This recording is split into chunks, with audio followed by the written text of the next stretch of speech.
মুহূৰ্তত এটা ডাঙৰ খবৰ দিব বিচাৰিছো অজাপৰ প্ৰাৰ্থী জগদীশ ভূঞাৰ বিৰুদ্ধে খৰব হৈ পৰিছে আদিবাসী ছাত্ৰ সন্থা আৰু খ্ৰীষ্টান সমাজ বাইবেলৰ বাণী ৰাজনীতিত ব্যৱহাৰ কৰাৰ অভিযোগ ধৰ্মীয় অনুভূতিত আঘাত হনাৰ অভিযোগ চুলাই মদৰ ব্যৱসায়কো তেওঁ উদগনি দিয়াৰ অভিযোগ উত্থাপিত হৈছে ভোট পাবৰ বাবে অঞ্চলে অঞ্চলে গৈ ৰাইজক ধন দিয়াৰ অভিযোগ উত্থাপিত হৈছে আৰু শীঘ্ৰেই যদি ক্ষমা নোখোজে তেনেহলে তেওঁ গীৰ্জাঘৰত প্ৰৱেশ নিষিদ্ধ কৰিছে আৰু বাগান এৰিয়াত প্ৰৱেশ নিষিদ্ধ কৰিছে অজাপৰ নেতা জগদীশ ভূঞাৰ বিৰুদ্ধে আমি জনাইছো বহুত ষ্টাৰ্টমেন প্ৰেজেন্স টাইম 8 বি ব্ৰেকিং নিৰ্বাচনৰ পূৰ্বে সদিয়াত ৰাজনৈতিক উত্তেজনা দেখিবলৈ পোৱা গৈছে তুংগত হৈ পৰিছে ৰাজনৈতিক উত্তেজনা জগদীশ ভূঞাৰ বিৰুদ্ধে খৰব হৈ পৰিছে আদিবাসী ছাত্ৰ সন্থা আৰু খ্ৰীষ্টান সমাজ আৰু আদিবাসী ছাত্ৰ সন্থাৰ ৰুখত পৰিছে জগদীশ ভূঞাৰ বিৰুদ্ধে ভয়ংকৰ অভিযোগ উত্থাপিত হৈছে ধৰ্মীয় অনুভূতি আৰু বাইবেলৰ বাণী ৰাজনীতিত তেওঁ ব্যৱহাৰ কৰিছে অভিযোগ উত্থাপিত হৈছে চুলাই মদৰ ব্যৱসায়কো উদগনি দিয়াৰ অভিযোগ উত্থাপিত হৈছে খ্ৰীষ্টান ভোটাৰক প্ৰলোভনৰ বাবে তেওঁ পালক আৰু সম্পাদকক ধন দিয়াৰ অভিযোগ উত্থাপিত হৈছে তেওঁ ৰাজনীতি কৰিছে আবেগক লৈ ক্ষমা নোখোজা পৰ্যন্ত গীৰ্জা আৰু বাগিচা অঞ্চলত জগদীশ ভূঞাৰ প্ৰৱেশ কৰিব নোৱাৰিব সমগ্ৰ এলেকাত প্ৰৱেশ নিষিদ্ধ কৰা হৈছে জগদীশ ভূঞাৰ আৰু জগদীশ ভূঞাৰ বাবে বিৰোধী ঐক্য স্থান নাপালে জয় ভাৰত আৰু ঝাৰখণ্ড মুক্তি মৰ্চাই জগদীশ ভূঞাৰ বিৰুদ্ধে কেইবাটাও অভিযোগ উত্থাপিত হৈছে সমষ্টিটোত অবৈধ চুলাই মদৰ ব্যৱসায়িক উদগনি দিয়াৰ অভিযোগ উত্থাপিত হৈছে জগদীশ ভূঞাৰ বিৰুদ্ধে কেইবাটাও বিস্ফোৰক অভিযোগ উত্থাপিত কৰিছে আদিবাসী ছাত্ৰ সন্থা আৰু খ্ৰীষ্টান সমাজে সংবাদমেলযোগে নিৰ্দলীয় প্ৰাৰ্থী আব্ৰাহাম তিৰ্কিক মুকলি সমৰ্থন কৰিছে সংগঠন দুটাই আৰু অভিযোগ উত্থাপিত কৰিছে ক্ষমা নোখোজা পৰ্যন্ত জগদীশ ভূঞাৰ প্ৰৱেশ নিষিদ্ধ আদিবাসী আৰু খ্ৰীষ্টান সমাজৰ বিৰোধিতাই জগদীশ ভূঞাক পেলাইছে এতিয়া চৰম অস্বস্তিত পেলাইছে এতিয়া সমষ্টিত জগদীশ ভূঞাৰ বিৰুদ্ধে খৰব হৈ পৰিছে খ্ৰীষ্টান সমাজ খৰব হৈ পৰা দেখিবলৈ পোৱা গৈছে জগদীশ ভূঞাৰ বিৰুদ্ধে আদিবাসী ছাত্ৰ সন্থাই স্পষ্টভাৱে কৈছে যেতিয়ালৈকে জগদীশ ভূঞাক ক্ষমা নোখোজে তেনেহলে যি বাগিচাৰ এলেকা আৰু গীৰ্জাঘৰত জগদীশ ভূঞা প্ৰৱেশ কৰিব নোৱাৰিব আদিবাসী ছাত্ৰ সন্থা আৰু খ্ৰীষ্টান সমাজৰ ৰুখত পৰিছে জগদীশ ভূঞা ধৰ্মীয় অনুভূতি আৰু বাইবেলৰ বাণীৰ তেওঁ ৰাজনীতিত ব্যৱহাৰ কৰিছে কেৱল ৰাজনৈতিক স্বাৰ্থৰ বাবে খ্ৰীষ্টান ভোটাৰক প্ৰলোভন কৰাৰ বাবে তেওঁ ধন দিয়াৰ অভিযোগ উত্থাপিত হৈছে যেতিয়ালৈকে জগদীশ ভূঞাই ক্ষমা নোখোজে তেতিয়ালৈকে বাগিচাৰ অঞ্চলত প্ৰৱেশ কৰিব নোৱাৰিব জগদীশ ভূঞাই বিৰোধী ঐক্যত জগদীশ ভূঞাৰ বাবে স্থান নাপালে জয় ভাৰতৰ ঝাৰখণ্ড মুক্তি মৰ্চাই আৰু সমষ্টিটোত যেহেতু দীৰ্ঘদিনৰ পৰা অবৈধ চুলাই ঘাটি আছে চুলাই মদৰ ব্যৱসায় চলাই আছে একাংশ লোকে আৰু এই চুলাই মদৰ ব্যৱসায় জগদীশ ভূঞাই উদগনি যোগাইছে বিস্ফোৰক অভিযোগ উত্থাপিত হৈছে অজাপৰ প্ৰাৰ্থী তথা অজাপৰ নেতা জগদীশ ভূঞাৰ বিৰুদ্ধে জগদীশ ভূঞাই চুলাই মদৰ ব্যৱসায় উদগনি দিছে অনুপ্ৰাণিত কৰিছে চুলাই মদৰ ব্যৱসায় কৰাৰ বাবে বিস্ফোৰক অভিযোগ উত্থাপিত কৰিছে কেইবাটাও বিস্ফোৰক অভিযোগ কেৱল ৰাজনীতি কৰাৰ বাবে তেওঁ প্ৰলোভনৰ বাবে ৰাজনৈতিক প্ৰলোভন দিবৰ বাবে তেওঁ ধন বিলাইছে এফালৰ পৰা সম্পাদক পালকসকলক বাগিচাই গৈ তেওঁ ধন বিলাইছে আৰু বাইবেলৰ বাণী তেওঁ ৰাজনীতি ব্যৱহাৰ কৰিছে কেৱল মাত্ৰ ৰাজনৈতিক ক্ষেত্ৰতে তেওঁ ৰাজনৈতিক কাৰণতে ধৰ্মীয় অনুভূতিত আঘাত সানিছে এগৰাকী জগদীশ ভূঞা ধৰ্মীয় অনুভূতি আৰু বাইবেলৰ বাণী তেওঁ ৰাজনীতিত ব্যৱহাৰ কৰিছে ৰাজনীতিক দেওনা পাৰ হ'বৰ বাবে তেওঁ ৰাজনীতি কৰিছে খ্ৰীষ্টান ভোটাৰক প্ৰলোভিত কৰাৰ বাবে তেওঁ ব্যৱস্থা গ্ৰহণ কৰিছে সম্পাদক আৰু পালকক তেওঁ ধন দিয়াৰ অভিযোগ উত্থাপিত হৈছে আৰু যেতিয়ালৈকে জগদীশ ভূঞাই ক্ষমা নোখোজে তেতিয়ালৈকে বাগিচাৰ অঞ্চলত প্ৰৱেশ নিষিদ্ধ কৰা হৈছে জগদীশ ভূঞাৰ বাবে বিৰোধী ঐক্যত জয় ভাৰতে স্থান নাপালে ঝাৰখণ্ড মুক্তি মৰ্চাৰ স্থান নাপালে সমষ্টিটোত অবৈধ চুলাই মদৰ ব্যৱসায় দীৰ্ঘদিনৰ পৰা চলি আছে আৰু সেই চুলাই মদৰ ব্যৱসায়ক তেওঁ উদগনি দিছে তেওঁ অনুপ্ৰাণিত কৰিছে চুলাই মদ ব্যৱহাৰ কৰে বিস্ফোৰক অভিযোগ উত্থাপিত হৈছে নিৰ্দলীয় প্ৰাৰ্থী আব্ৰাহাম তিৰ্কিক মুকলি সমৰ্থন জনাইছে দুটাকৈ আদিবাসী সংগঠনে আৰু খ্ৰীষ্টান সমাজ আৰু আদিবাসী ছাত্ৰ সন্থাৰ ফালৰ পৰা স্পষ্টভাৱে কৈ দিয়া হৈছে যেতিয়ালৈকে জগদীশ ভূঞাই ক্ষমা নোখোজে তেতিয়ালৈকে সদিয়াৰ গীৰ্জা আৰু বাগিচা এলেকাত তেওঁ প্ৰৱেশ কৰিব নোৱাৰিব প্ৰতিবাদৰ সন্মুখীন হ'ব লাগিব জগদীশ ভূঞা সদিয়াৰ অজাপৰ প্ৰাৰ্থী জগদীশ ভূঞাৰ বিৰুদ্ধে ক্ষোভত ফাটি পৰিছে এতিয়া খ্ৰীষ্টান সমাজ আৰু আদিবাসী ছাত্ৰ সন্থা যেতিয়ালৈকে তেওঁ ক্ষমা নোখোজে তেতিয়ালৈকে কিন্তু সেই এলেকাসমূহত তেওঁ প্ৰৱেশ নিষিদ্ধ কৰা হৈছে গীৰ্জাত প্ৰৱেশ নিষিদ্ধ কৰা হৈছে বাগিচাৰ অঞ্চলত চাহ বাগিচাৰ অঞ্চলত তেওঁ ভোট বিচাৰি যাব নোৱাৰিব প্ৰৱেশ কৰিব নোৱাৰিব প্ৰৱেশত নিষেধাজ্ঞা জাৰি কৰা হৈছে বিস্ফোৰক অভিযোগ উত্থাপিত কৰিছে জগদীশ ভূঞাৰ বিৰুদ্ধে কেইবাটাও তেওঁ ধৰ্মীয় অনুভূতিত আঘাত সানিছে চুলাই মদৰ ব্যৱসায় কৰাৰ যিসকল লোক তেওঁলোকক তেওঁ অনুপ্ৰাণিত কৰিছে বিস্ফোৰক অভিযোগ উত্থাপিত কৰিছে বাইবেলৰ বাণী ব্যৱহাৰ কৰিছে ধৰ্মীয় বাইবেলৰ বাণী ব্যৱহাৰ কৰিছে ৰাজনীতিৰ বাবে ৰাজনীতি দেওনা পাৰ হ'বৰ বাবে বাইবেলৰ বাণী ব্যৱহাৰ কৰিছে ধৰ্মীয় অনুভূতিত তেওঁ আঘাত সানিছে বাইবেলৰ বাণী ধৰ্মীয় অনুভূতিত তেওঁ আঘাত সানিছে বাইবেলৰ বাণী ৰাজনীতিত তেওঁ ব্যৱহাৰ কৰিছে গুৰুতৰ অভিযোগ উত্থাপিত হৈছে খ্ৰীষ্টান সমাজ আৰু আদিবাসী ছাত্ৰ সন্থাৰ ফালৰ পৰা অভিযোগ উত্থাপিত হৈছে জগদীশ ভূঞাৰ বিৰুদ্ধে যেতিয়ালৈকে জগদীশ ভূঞাই ক্ষমা নোখোজে তেতিয়ালৈকে বাগিচাৰ এলেকাত প্ৰৱেশ কৰিব নোৱাৰিব এগৰাকী শদিয়াৰ প্ৰাৰ্থী অজাপৰ প্ৰাৰ্থী জগদীশ ভূঞা আৰু জগদীশ ভূঞাৰ বিৰুদ্ধে বিস্ফোৰক অভিযোগ উত্থাপিত হৈছে নিৰ্বাচনলৈ মাজত মাত্ৰ কেইটামান দিন আছে আৰু নিৰ্বাচনলৈ মাজত মাত্ৰ কেইটামান দিন থকাৰ সময়তে জগদীশ ভূঞাৰ বিৰুদ্ধে বিস্ফোৰক অভিযোগ উত্থাপিত হৈছে নিৰ্বাচনী দেওনা পাৰ হ'বৰ বাবে তেওঁ কৌশল ৰচনা কৰিছে খ্ৰীষ্টান ভোটাৰক প্ৰলোভনৰ বাবে তেওঁ চুলাই মদৰ যি ব্যৱসায় চুলাই মদৰ অবৈধ ব্যৱসায়ক তেওঁ অনুপ্ৰাণিত কৰিছে খ্ৰীষ্টান পালকসকলক সম্পাদকসকলক তেওঁ ধন বিতৰণ কৰিছে বাগিচাই গৈ বহুতো লোকক তেওঁ ধন বিতৰণ কৰিছে ধৰ্মীয় অনুভূতিত আঘাত সানিছে বাইবেলৰ বাণী তেওঁ ৰাজনীতিত ব্যৱহাৰ কৰিছে তাৰ দ্বাৰা ধৰ্মীয় অনুভূতিত আঘাত হৈছে আৰু শীঘ্ৰেই যদি জগদীশ ভূঞাই ক্ষমা নোখোজে তেনেহ'লে শদিয়াৰ বাগিচা এলেকাসমূহত প্ৰৱেশ কৰিব নোৱাৰিব যদি শীঘ্ৰেই জগদীশ ভূঞাই ক্ষমা নোখোজে তেনেহ'লে প্ৰৱেশ কৰিব নোৱাৰিব গীৰ্জাত শদিয়াৰ গীৰ্জাঘৰত প্ৰৱেশ কৰিব নোৱাৰিব অজাপৰ প্ৰাৰ্থী জগদীশ ভূঞাৰ বিৰুদ্ধে এতিয়া সৰব হৈ পৰা দেখিবলৈ পোৱা গৈছে খ্ৰীষ্টান সমাজ আৰু আদিবাসী ছাত্ৰ সন্থা আৰু খ্ৰীষ্টান সমাজে স্পষ্টভাৱে কৈ দিছে জগদীশ ভূঞাক তেওঁলোকৰ এলেকাত প্ৰৱেশ কৰিবলৈ দিয়া নহ'ব ক্ষমা নোখোজা পৰ্যন্ত গীৰ্জা আৰু বাগিচা অঞ্চলত ভূঞাৰ প্ৰৱেশ নিষিদ্ধ কৰা হৈছে স্পষ্টভাৱে কৈ দিয়া হৈছে জগদীশ ভূঞাই প্ৰৱেশ কৰিব নোৱাৰিব তেওঁলোকৰ এলেকাত কাৰণ জগদীশ ভূঞাই নিৰ্বাচনী আহিলা হিচাপে তেওঁলোকৰ যি বাইবেলৰ বাণী পবিত্ৰ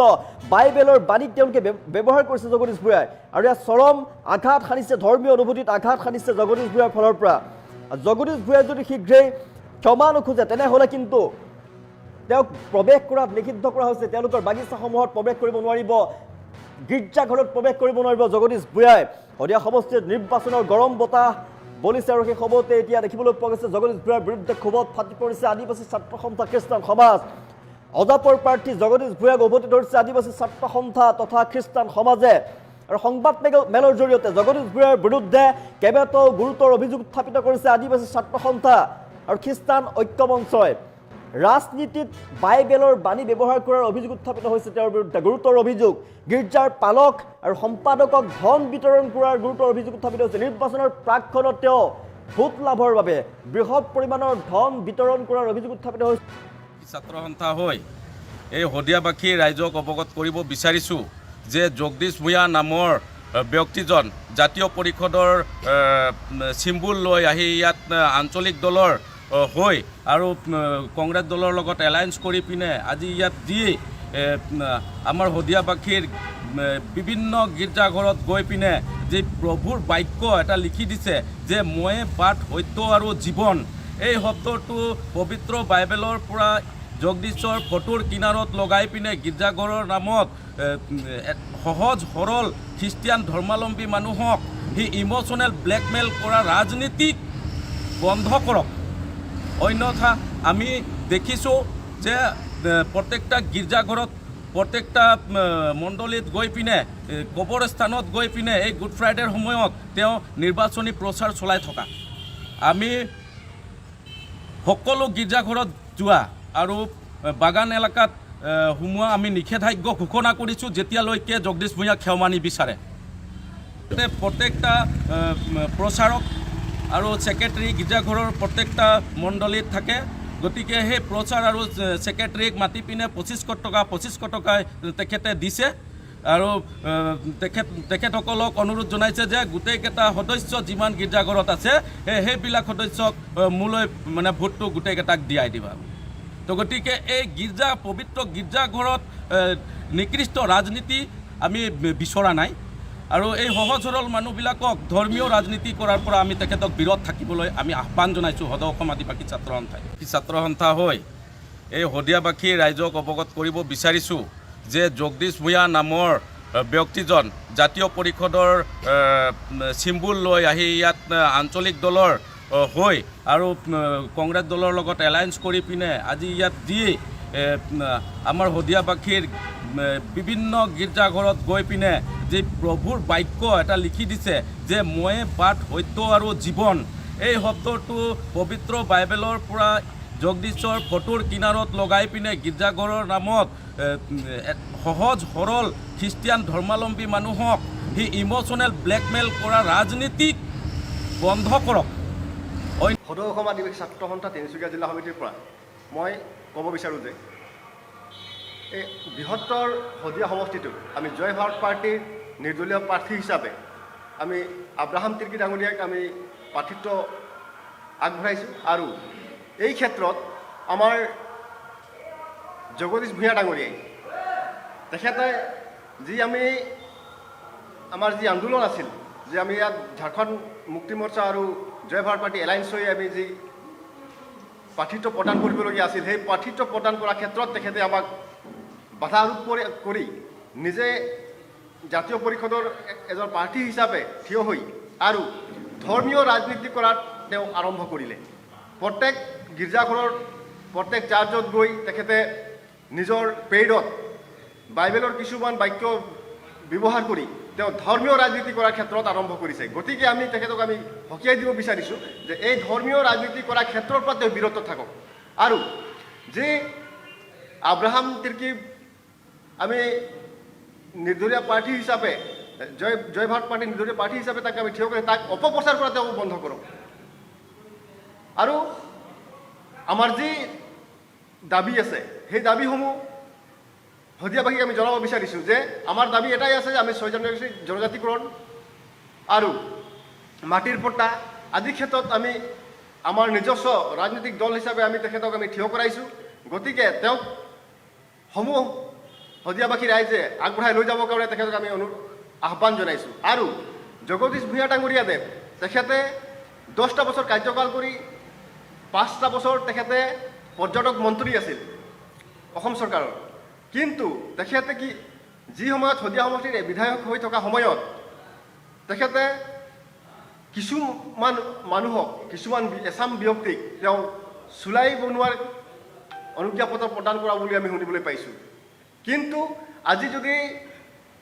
আমি সদৌ অসম আদিবাসী ছাত্ৰ সন্থা বা বিভিন্ন দল সংগঠন পুলিচ প্ৰশাসনে হওক আজি সেই চুলাই মদ আজি বন্ধ কৰিবলৈ যাওঁতে আমাৰ বিভিন্ন সময়ত বিভিন্ন অসুবিধা হৈছে। কাৰণ ভৱিষ্যতে যদি তেখেতে ইয়াত আৰু বিধায়ক হয় তেন্তে এইবিলাক ক্ষেত্ৰ হয়তো চাগে আৰু আগত যি ৰূপত চুলাই মদৰ ঘাটি আছে তাতকৈ বৃহৎ সংখ্যক চুলাই মদৰ ঘাটি হ'ব বুলি আমি লক্ষ্য কৰিব পাৰিছোঁ। গতিকে আমি আহ্বান জনাম যে আমাৰ নিৰ্দলীয় প্ৰাৰ্থী আব্ৰাহাম তিৰ্কী ডাঙৰীয়াক শদিয়াবাসী ৰাইজে আগবঢ়াই লৈ যোৱাৰ ক্ষেত্ৰত নীৰৱ ভূমিকা পালন কৰিব বুলি আমি আশা কৰিছোঁ। মন্ত্ৰীও আছিলে, সেই মন্ত্ৰী MLA সময়ত থকা সময়ত আপুনি ইয়াত বহুতোখিনি কাম কৰিলে, নকৰা নহয়। তাৰ মাজতো কিছুমান আপোনাৰ ভুল কামো আমি সদৌ অসম আদিবাসী ছাত্ৰ সন্থাই আমি দেখা পাই আছোঁ, যাৰ কাৰণে আজি